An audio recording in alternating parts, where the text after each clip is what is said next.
going to try to bring some of our classroom sessions online here. This was our first after the World Cup finished. There was still a lot of discussion about it, obviously, and we decided to cover why we think the United States may have lost to the Netherlands. So, what I started with was graphics, a series of graphics from FIFA's technical reports. They were doing studies after every single game, and there were these game summaries that were put online, 52-page documents that covered so many aspects of the game. If you're interested in analytics, that type of data, then this is a great place to start. What I did was I created some graphics here, and I just put a bar over the score, and I covered the name of the countries that were involved. So this is a page from one of the summaries, and you can see the team on the left had about 35.7% possession. The team on the right had almost 52%. FIFA is doing possession a little bit differently now, and they counted just over 12% of the possession to be not clear as to whose it was on either side. So that became the kind of in contest portion of the possession. But what we want to look at here is attempts at goal, and then total passes and pass completion. We're going to discuss completed line breaks and defensive line breaks. We're also going to discuss receptions in the final third. Those are some of the things we covered in this session, and I asked the players in the room to take a look and see if they could tell me who won this game. A lot of them said the team on the right won, but as you can see, this was Croatia against Japan, and in the end, it was a 1-1 draw.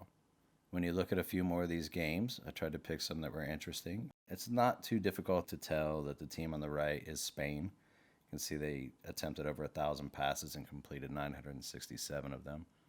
So I asked who won this game to the kids in the room, and a lot of times players said the team on the right did, but this was Spain against Morocco, when Morocco actually eliminated Spain from the tournament on penalties. So you can look at a couple more of these. This one's interesting as well. The team on the left has more possession, has fewer shots, but more shots on target, a lot more passes completed. So there's a few things to kind of discuss here and look into. More completed line breaks, more defensive line breaks, a lot more receptions in the final third. Is that what matters? And those are the questions we're starting to ask. This was England's 3-0 win over Senegal. And then we came to the final of the four, and if you remember what the topic was and the name of this session, you probably can figure out who this was. So which one was the United States, which one was the Netherlands?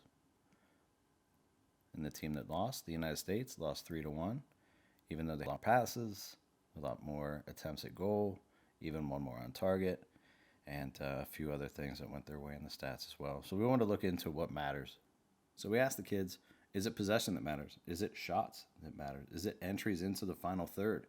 And before I went too far with that, I wanted to make sure they understood what entries into the final third are.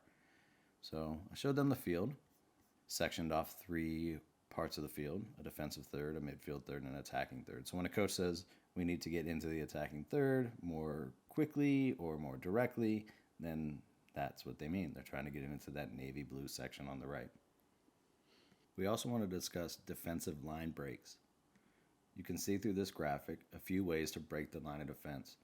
For the last couple years, we've defined the line of defense as a line drawn across the field through the lowest lying defender, the deepest defender.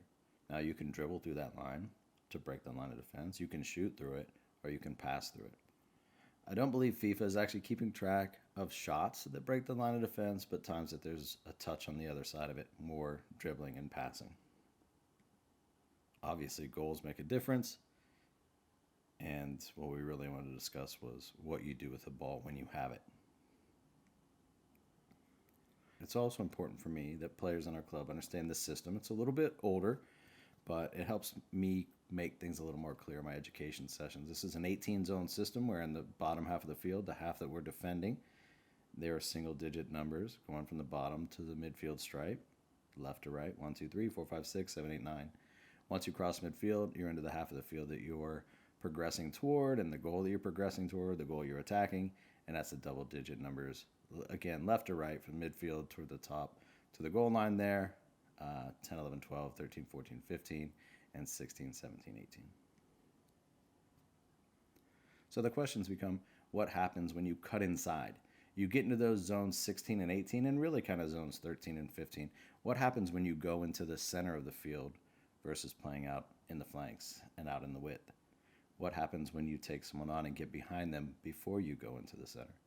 How do you serve a ball when you're in zones 16 and 18, or the two zones directly behind them, zones 13 and 15? If you look at diagram A on the left, this is a player who at the bottom of the screen, you can see where it's faded out. That's where the ball started. And this is a player taking an opponent on and getting to the goal line and playing the ball toward the top of the six, away from a goalkeeper, backwards toward late runners into the box. When all the yellow players have to turn and face the ball and they're facing their own goal, it's very difficult to keep track of the people on the other side of you that could go to your left or the right and could come in a late run, could stop and let you run away from them and have a ball played back to them. It's very difficult to keep track of those players. Also, if the ball doesn't make it across, it's often because someone has knocked it out for a corner. A lot of times players won't even do that, though, because they're facing their own goal and they're afraid to make a play on the ball. And I've seen players actually leave it and let it go in front of the goal. When you look at it the other way, in diagram B, instead of taking that player on and getting behind, this player cut into the center of the field. And when they go square across the top of the 18 into the center of the field, the pressure on them from the first defender, even if they beat them, they now have to go beat the player that was given a little bit of depth. They go into an area that's much more crowded. If they play the ball in there, it's much more easily read by defenders who can now see their mark and the ball at the same time. If a deflection happens there, it goes backward for us, and we are hopefully not getting countered, but the yellow team is definitely moving forward. So this is the portion of the presentation where we started to show some video. We'll do that here. The first thing I want you to recognize is as the Dutch team progresses towards zone 18, they have a couple options right here. And you can see I've highlighted an area where they're clearly going to play into. They're going to break the U.S. line of defense, and they're going to get behind our defenders. The second you see that happening, all of our defenders face their own goal. All the Dutch players are coming in later, and you don't exactly know where they are if you're facing your own goal as a defender. So what you see is Zimmerman had to make a play on the ball right there, and it's something he's anxious about. He doesn't want to let it go, and he's trying to hit it wide, but he nearly scores. When the United States was in that same position at a different time in the game, we have opportunities to get behind right here. You can see the runs headed toward that space, but we're making decisions to stop here, cut it back, and play in that crowded area. Here we are in this situation again. You can see we have players wanting the ball and heading into that space. But Dest again goes in against a player that's pressuring him and a player that has cover. This is the first Dutch goal, and I'm going to show this area of the field and how the United States played in the same place. Now this is not all the way to the goal line and playing it back, but the principles are the same. We're trying to get behind the United States and play a ball backward. You can see this is their style, and they're doing this over and over again. Get behind, play it back for a late run, and that really put the game out of reach for us. When the United States found themselves in the same situations, we have a clear opportunity to go 1v1 there and get behind. We have runners making their way into the box, and we cut it back, and we go square. And that ball is blocked by Virgil van Dijk because the space is compact and tight. That was always going to happen. We have a chance here to go behind, get into the penalty box to make their defenders continue facing their own goal. Once we cut it back, 3 more players just got back, and that shot is taken hopefully through a crowd of 4 people. You can see us trying to jam it in the middle there. We have an opportunity to go wide, an overlapping run there. We decide not to do it.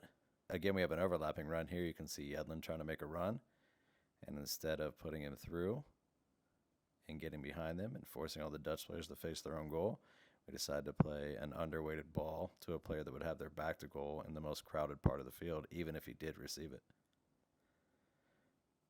Opportunities again out here.